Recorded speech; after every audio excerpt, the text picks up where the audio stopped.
I think this is day 4. I've missed a few days, so I've lost track. Here I am, showing it up again for the commitment that I made. And I think what I realised is it's been a big few days, and the weather there's been a tropical storm, there's been slips, flooding, and lots of emotions moving.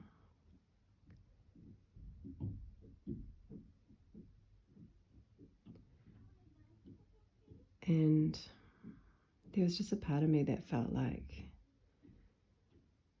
too exhausted, too in it to show up, because I didn't want the showing up to be messy and raw and me in the middle of processing stuff. You know, I want to be on here doing this 40-day challenge with clarity and connection in the communication, to be in my heart.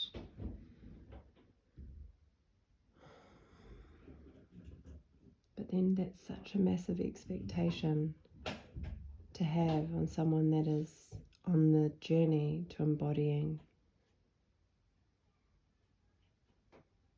their humanity, that human beingness.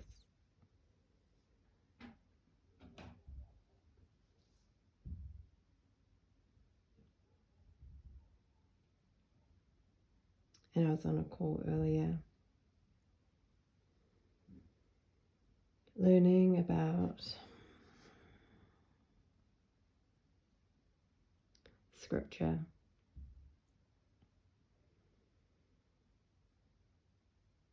and learning about how much it was changed to serve a certain narrative that has created the world that we live in today.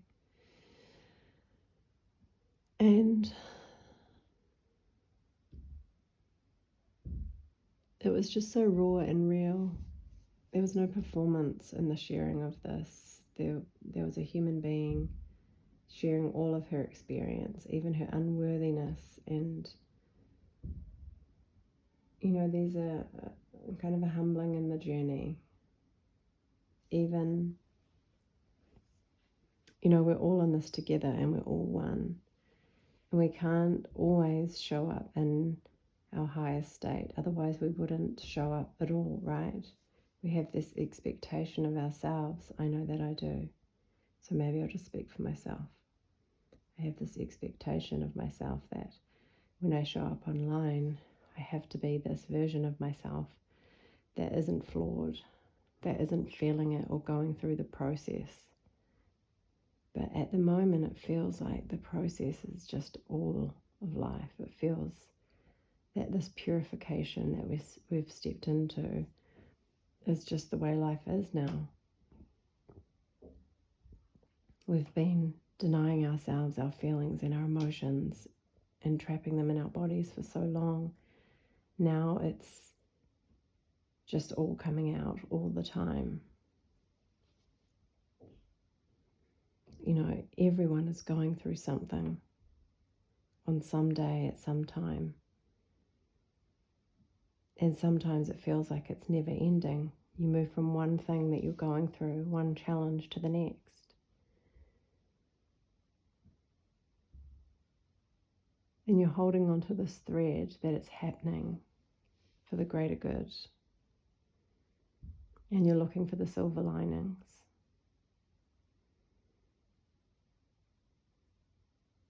And you're choosing to be grateful for the experiences that you're having. I'm choosing to be grateful for the experiences I'm having. And then when the clarity comes, it's there, usually upon reflection.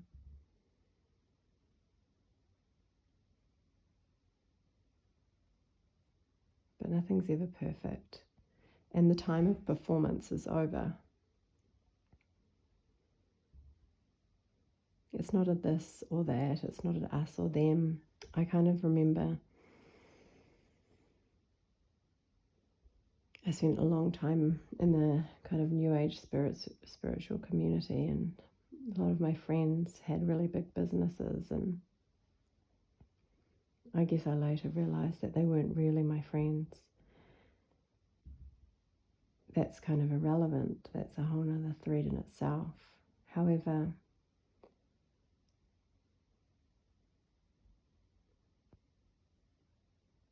it kind of felt like, why them, why not me? I was putting in the effort, and on reflection, it was just perfect. There was no point in being someone I wasn't really. There was no point in pretending, putting on a performance, a show, when my heart really wasn't in it. There was just one part of me that knew that that was not the path for me. And as much as my mind and my ego, rather, really wanted to be part of that movement, and I did have connections with all sorts of beings. There were all sorts of beings connecting to me and giving me information. It just never felt, I could never bring it to, well, that's a lie actually. I did share a bit of it at one point through little videos I did, but I never fully bought a big program or this huge money maker or built a community around it. There was just a part of me that couldn't fully commit to it. And I think that was just this beautiful, innocent part of me that knew that this wasn't the path for me.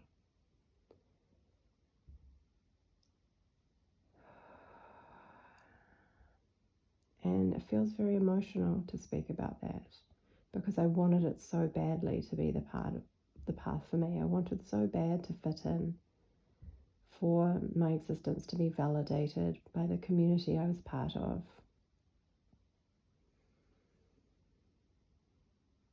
You know, and it was a lot of false light, falsities, lies, denial, betrayal.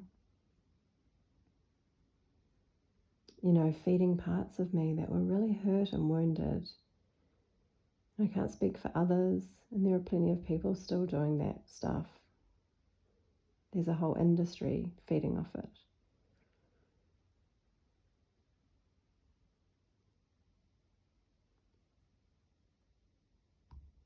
But I took myself on a spiritual mushroom journey because I was going to gain so much knowledge on the universe. And just having lots of compassion for that version of me that I was just a little bit sarcastic about. Sending her all the love and gratitude, because here I am now.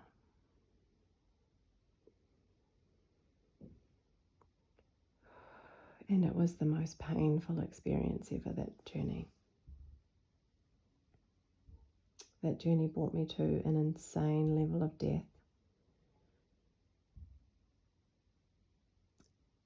And once the intensity and the heaviness of the death was easing, and I was slowly coming back to this reality, the message was clear. You're being dropped out of the false light. This isn't your path. You're here to weave together on earth. And, you know, there was even the part of my ego at that point that was like, oh yeah, cool, I'm better than everyone then, you know, which is not how I feel now. But there was a part of me that was like, oh, I'm onto something bigger and better. You know, it's me versus them now. Which is interesting, how all these separation viruses show up, when really our hearts are just desiring to be connected to God through the heart intelligence, and to bring unity, to bring the heaven to earth through that unity of our heart, the embodiment of the human being. And so for the next years, I went through so much unraveling, there was a process of a great loss of identity, because I'd identified myself as someone that could connect to these extraterrestrial beings, these other intelligences from other places and other dimensions, and they had really fed a part of me that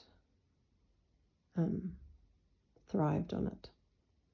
And so feeling that loss of self and feeling unworthy, and all these parts of me came to the surface, really just being stripped back layer by layer. I had a very painful friendship breakup as well, which was full of illusion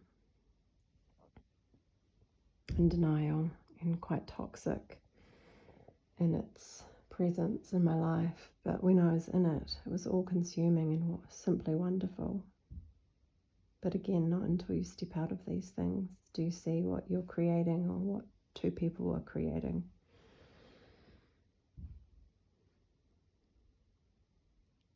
But that took me a long time and brought me deep into these wounds of abandonment, and so there was many years of breaking down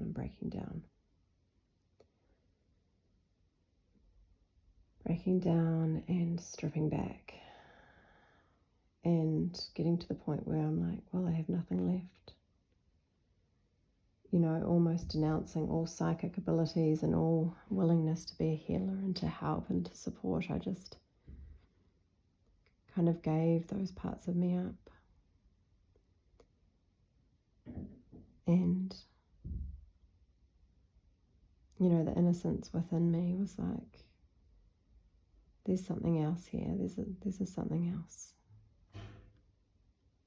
But for my mind, it's been a very big process.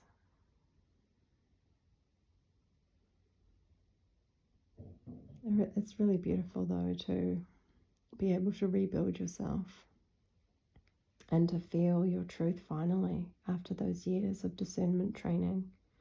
Essentially, I was in the school of discernment for many, many years, learning about relationships and friendships and what's maturity and the different layers and levels to friendships. And, you know, there's this really innocent part of me that thought I could go deep with everyone and thought that everyone would want to be my friend.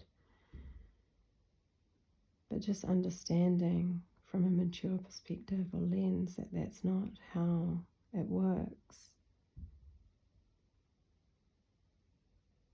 Not everyone is pure in their intention and their heart, as I was. Not everyone has the desire to go deep into the heart space. And that's okay. Lots of people prefer to stay in the mind and connect through common interests, common knowledge, common understandings through the mind.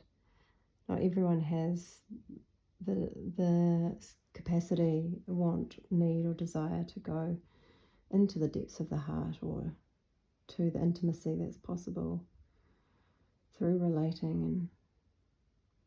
And so there's been many experiences over the last 5 years just learning that for myself, learning discernment, learning to understand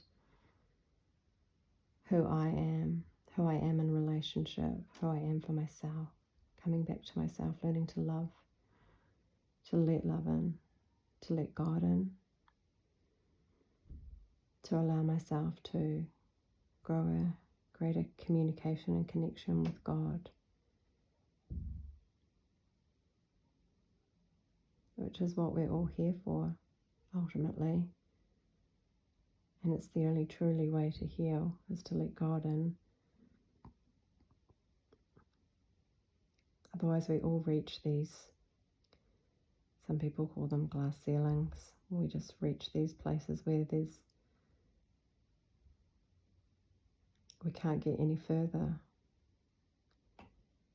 in our feeling of wholeness or human beingness. We can't integrate any more of our fragmented parts or the separated parts of ourselves. because we're trying to do it from our own source, our own energy, or a healer's energy or someone else's energy. But really, the ultimate authority in wholeness and healing and human beingness and divinity is the eternal source of God. So here we are.